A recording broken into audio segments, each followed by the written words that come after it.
যাও বাবা, তোমার পিসির আত্মা শান্তি কামনা করে দামোদরের বুকে এই নাভিমূল ভাসিয়ে দাও। যাও।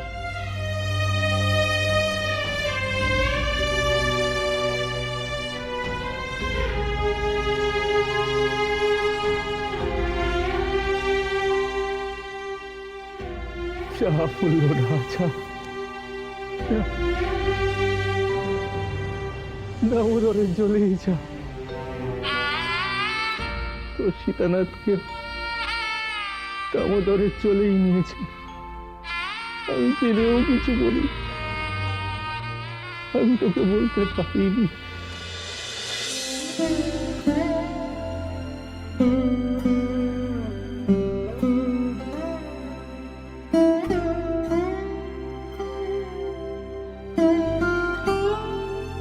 দে লোকনাথ, সরাটা জলে ভাসিয়ে দে, তোর পিসির আত্মা শান্তি পাক।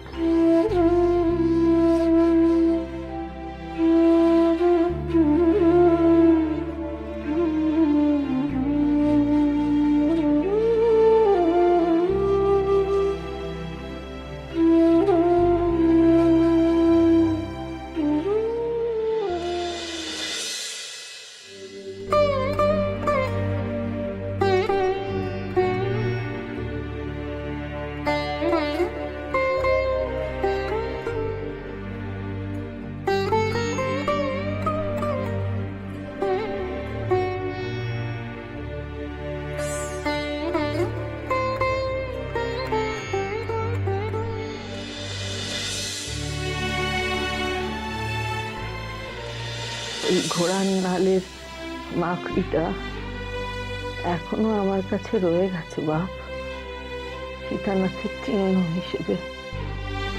ওই মাকড়ি আমি তোকে দিয়ে যাব বাপ, সমস্ত বিপদ আপদ থেকে তোকে রক্ষা করবে। তোমার সীতানাথ মুক্তি পেল গো পিসি। আমি আমি লোকনাথ সন্ন্যাসী, আমার যে বাধা থাকতে নেই গো। তাই এই মাকড়ি আমি সীতানাথের নাম করে জলে ভাসিয়ে দিলাম।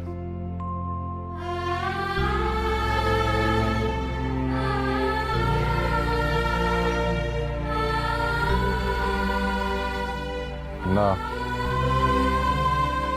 ওকে একলা ছেড়ে দেবেনি। সীতানাথের সমস্ত দুঃখ, কষ্ট, যন্ত্রণা ওকে এখানেই রেখে যেতে হবে। কোনোদিন যদি খবর পাস আমি আর নেই, জানবি আমি আমার সীতানাথের কাছে চলে গেছি। তখন তুই এসে আমার মুখ খাতনি করি।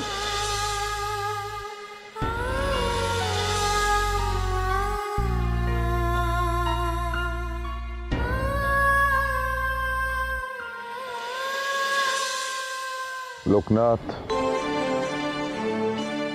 এদিকে আয়।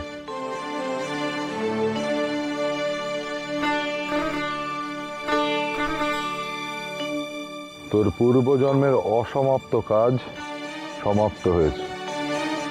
এবার আমরা হিমালয়ের উদ্দেশ্যে যাত্রা করব। কিন্তু গুরুদেব, আমার পূর্বজন্মের সব ঋণ যদি শোধ হয়েই থাকে, তবে আমি পিসির মধ্যে কেন বারবার মাকে দেখছি? আমার মন যে আর এক পাও এগোতে চাইছে না গো। তুই কি বলছিস লোকনাথ? এক শিকড় কেটে মুক্ত হতে না হতেই তুই আবার শিকড়ের টানে ফিরতে চাইছিস? কাল তো তুই নিজ মুখে বলেছিলি আজ হিমালয়ের পথে রওনা দিবি। গুরুদেব, ঈশ্বরের যদি এটাই ইচ্ছে থাকে আমি সাধনার পথে যাই, তবে উনি মায়ের কথা কেন বারবার মনে পড়াচ্ছেন? কেন পিছুটা তৈরি করছেন? বলো না গুরুদেব, বলো না। গুরুদেব, আমি শেষবারের মতো একবার গ্রামের বাড়িতে ফিরতে চাই গুরুদেব। শেষবারের মতো একবার মায়ের সঙ্গে দেখা করতে চাই, মায়ের চোখের জল মুছাতে চাই গুরুদেব। আমারও তো কষ্ট হচ্ছে লোকনাথ, কিন্তু তোর যদি মাকে দেখে ফিরতে না ইচ্ছে করে? বেনি তোর প্রকৃত সখার মতোই কথা বলেছে লোকনাথ।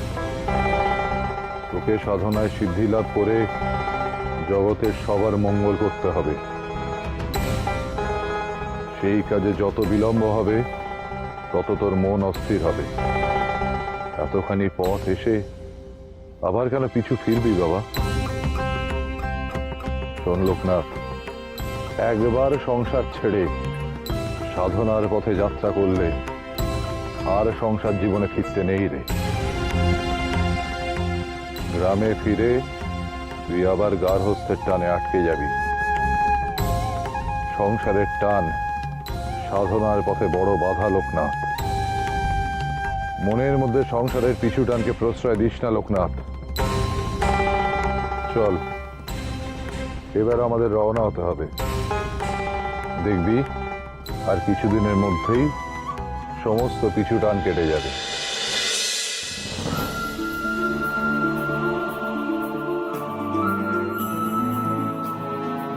আমার শিষ্যের অসমাপ্ত কাজ শেষ হয়েছে, এবার আমাদের বিদায় দিন।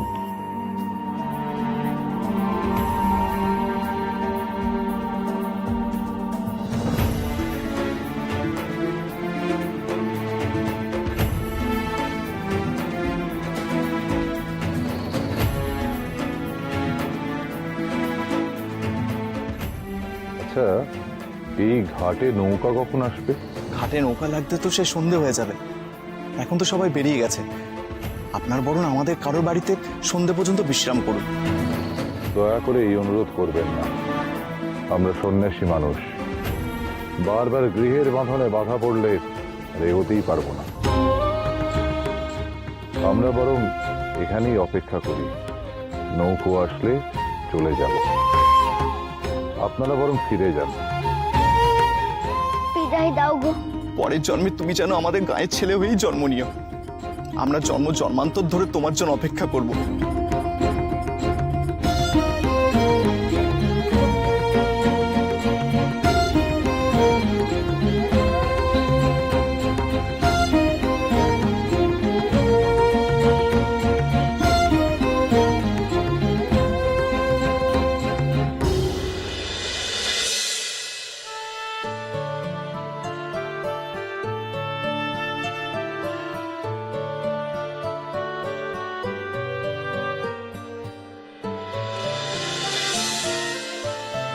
গুরুদেব, ওই তো একটা নৌকা আসছে।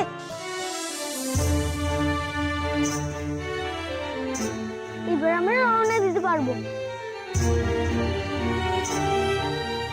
ও মাঝি ভাই, আমরা গঙ্গার পাড়ে যাব।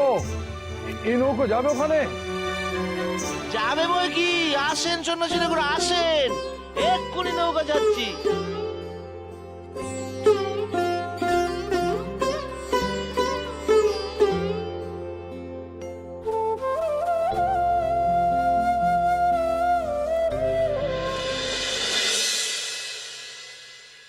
লোকনাথ, লোকনাথ যাস না বাবা। লক্ষ্মী বাবা আমার, আমাকে ছেড়ে যাস না। আমায় ডেকো না মা, আমার দেরি হয়ে যাবে। লোকনাথ, এত দিন ধরে আমি তোর অপেক্ষায় বসেছিলাম পড়ছি। মাকে মাকে এভাবে কাঁদিয়ে যেতে নেই লোকনাথ। যাস না লোকনাথ। লোকনাথ শোন, লোকনাথ।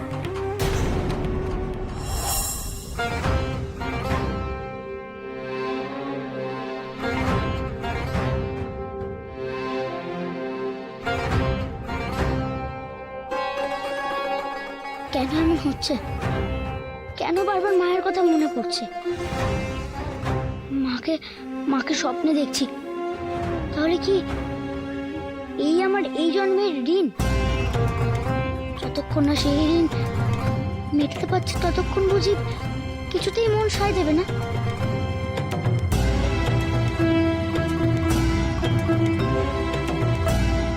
কুল নেই, সীমা নেই, চারদিকে শুধু জল আর জল। গায়ে নদীর ধারে দাঁড়িয়ে আমি আর দিনু দাদা তো একসঙ্গে নদী দেখতাম। আজ বড্ড গায়ের কথা মনে পড়ছে। কি ভাবছিস লোকনাথ?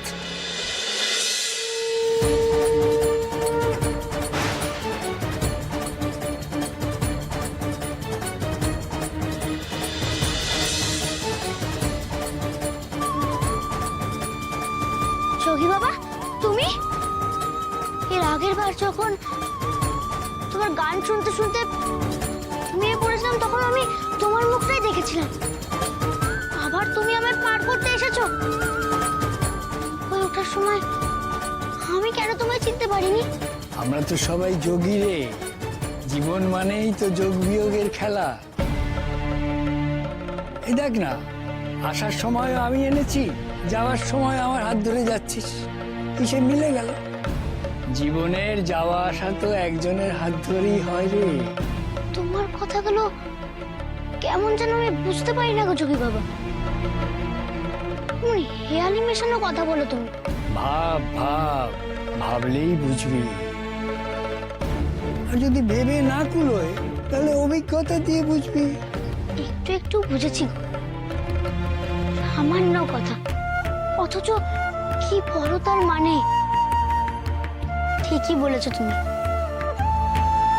জীবনের আসা যাওয়া তো একজনের হাত ধরেই হয়, তিনি ঈশ্বর। আমরা সব পারানির করি, তার হাতে তুলে দিয়ে নিশ্চিন্ত থাকি। খুব বুঝেছিস। এবারে পারানির কড়ি আছে তো সাথে? না গো যোগী বাবা, এবারেও নেই। আমার গুরুদেবের কাছেও তো নেই। আমরা সন্ন্যাসী মানুষ, কড়ি পাবো কোথায়? তোর সঙ্গে তো আমার শর্ত ছিল, হয় করি দিবি, নাহলে আমার শ্লোকের শেষ 4টে পংক্তি মিলিয়ে দিবি। এখন তো অজুহাত দিলে চলবে না, দে করি দে। আসা যাওয়া 2 ক্ষেপেরই করি চাই, তা নাহলে কিন্তু মাঝ নদীতে ছেড়ে দেবো তোদের। আর যদি তোমার শেষ 4 পংক্তি মিলিয়ে দিই? মিলিয়ে দিবি? দে দেখিনি মিলিয়ে। কি বলেছিলাম মনে আছে তো?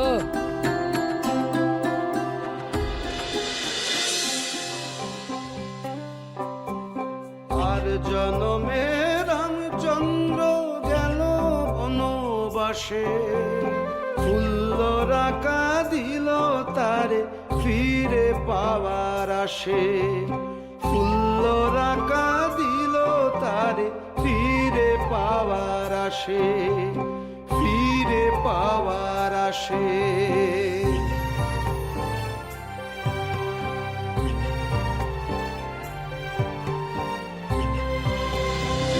পলাশ ফেলে গেছে চলে,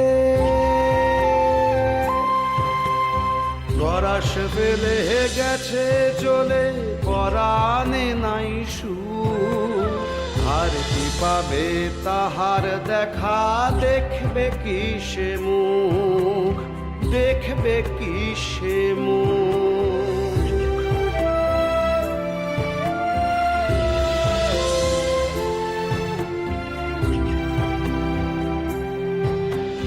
নদী সে নয় পুরুষ সে তো, নদী সে নয় পুরুষ সে তো কৃষ্ণ নামে নাম। বানের জলে ডুবলো গেরাম, বিধি হইল বাম, বিধি হইল বাম, বিধি হইল বাম, বিধি হইল বাম।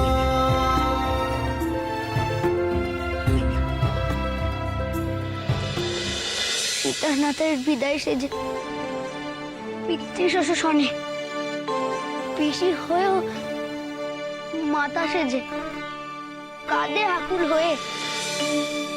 12টি বছর কেটে গেছে, ফিরে পাওয়ার আশে। জন্মান্তরে হইল দেখা মোদের দুজনাতে।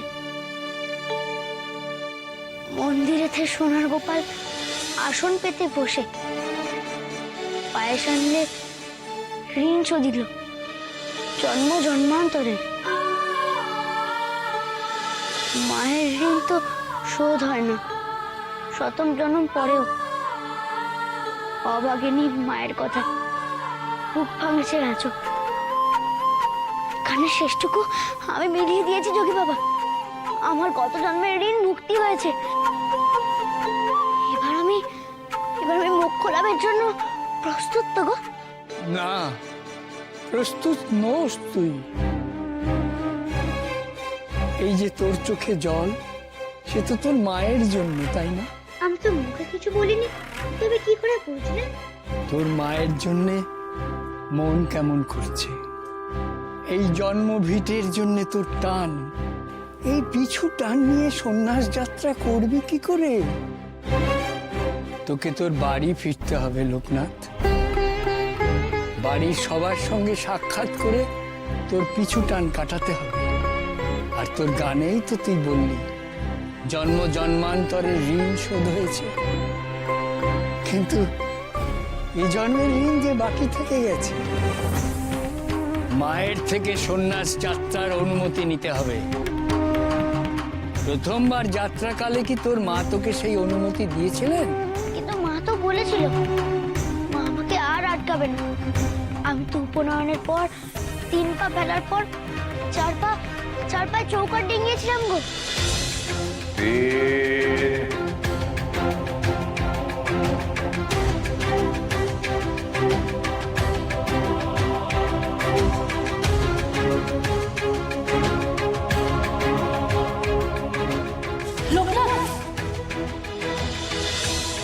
মা তোকে আটকাবেন না বলেছিলেন, কিন্তু বলেছিলেন কি তোকে মুক্তি দিলাম। তিনি এক প্রকার বাধ্য হয়েছিলেন অনুমতি দিতে, ঠিক কিনা? তুমি ঠিক বলেছো গো। মা তো শেষের দিকে কথা বলাই বন্ধ করে দিয়েছিল, চুপটি করে বসে থাকতো আর শুধু চোখের জল ফেলতো। জোর করে কিছু করা আর মন থেকে কিছু করা, এর মধ্যে যে বিস্তর ফারাক। তুমি সবকিছু কেমন করে জানতে পারো গো যোগী বাবা? আমার মনের সব কথাগুলো তুমি বলছো কি করে? আমাকে যে সব জানতে হয়, আমি যে অন্তর্যামী। তোর অন্তরের কথা আমি দেখতে পাই। বলো না তুমি কে, কি তোমার পরিচয়? বলো না, আমাকে বলো না।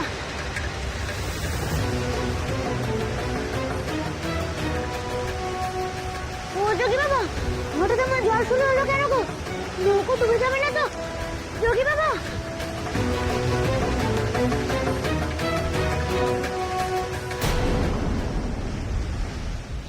কি যোগী বাবা কোথায় গেল? আর তুমি নৌকো চালাচ্ছ কেন? কেন ঠাকুর? এতক্ষণ তো আমি নৌকো চালাচ্ছি।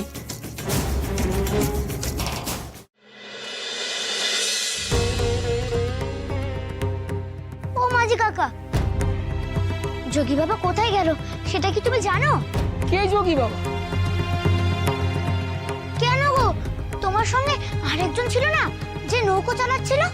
তুমি মনে হয় স্বপ্ন দেখছিলে সন্ন্যাসী ঠাকুর। তোমাকে তো কখন থেকে এখানে একা একা বসে থাকতে দেখছি। আর কেউ ছিল না তোমার সাথে? আর কে থাকবে? ওই বেরুগ্রামের ঘাট থেকে তোমরাই তো উঠলে। আমি তো সারা রাত নৌকা বাইলাম। এখন যাচ্ছি ওই দামোদর যেখানে গঙ্গায় পড়েছে সেখানে। আর ওই সন্ন্যাসী ঠাকুরই তো বললেন গঙ্গার পাড়ে নামবে। তবে আমার সঙ্গে কে কথা বললো? যোগী বাবা কি আমার স্বপ্নে দেখা দিল? কিন্তু মাঝি কাকা, আমি তো এখানেই বসেছিলাম গো, আমি আবার কখন স্বপ্ন দেখলাম? তোমাকে তো সেই কখন থেকে এখানে একা একা বসে থাকতে দেখছি ঠাকুর। একা একাই দূরের দিকে তাকিয়ে কি যেন ভাবছিলে, আর পরে ঝোড়ো হাওয়া উঠতে মুখ ঢাকে, এইটুকুই দেখেছি, আর তো কিছু দেখিনি বাবা। পুরো হওয়া যদি সত্যি হয়, তবে যোগী বাবা থাকাটা কেন সত্যি হবে না?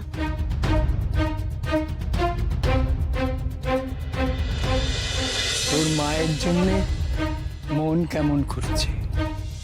এই জন্ম ভিটের জন্য তোর টান, এই পিছু টান নিয়ে সন্ন্যাস যাত্রা করবি কি করে? তোকে তোর বাড়ি ফিরতে হবে লোকনাথ। আর তোর গানেই তো তুই বললি জন্ম জন্মান্তরের ঋণ শোধ হয়েছে, কিন্তু এই জন্মের ঋণ যে বাকি থেকে গেছে। মায়ের থেকে সন্ন্যাস যাত্রার অনুমতি নিতে হবে। দামোদর, তোমার বুকের উপর দিয়ে যাওয়ার সময় যোগী বাবা জন্ম জন্মান্তরের ঋণ শোধের পথ দেখিয়ে দিয়েছিলেন। আর এখন ফেরার পথে উনি আমাকে আরেক ঋণের কথা বলে গেলেন।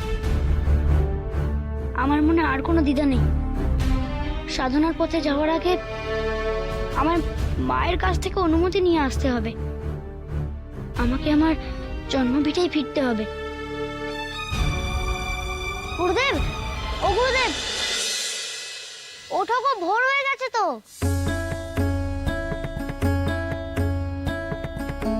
আরে লোকনাথ, আমরা কি গঙ্গার পাড়ে পৌঁছে গেছি? না গো গুরুদেব, আমরা এখন নদীর মধ্যেই আছি। এখনো নদী পথ পার হলাম না। হিমালয়ের পথ ধরতে হবে এরপর। না জানি সে কত দূর। আমরা তো এখন নদীতেই আছি রে লোকনাথ। তবে এখন তারা দিয়ে ওঠালি কেন? হিমালয়ে নয় গুরুদেব, আমাকে যে গ্রামে ফিরতে হবে গো।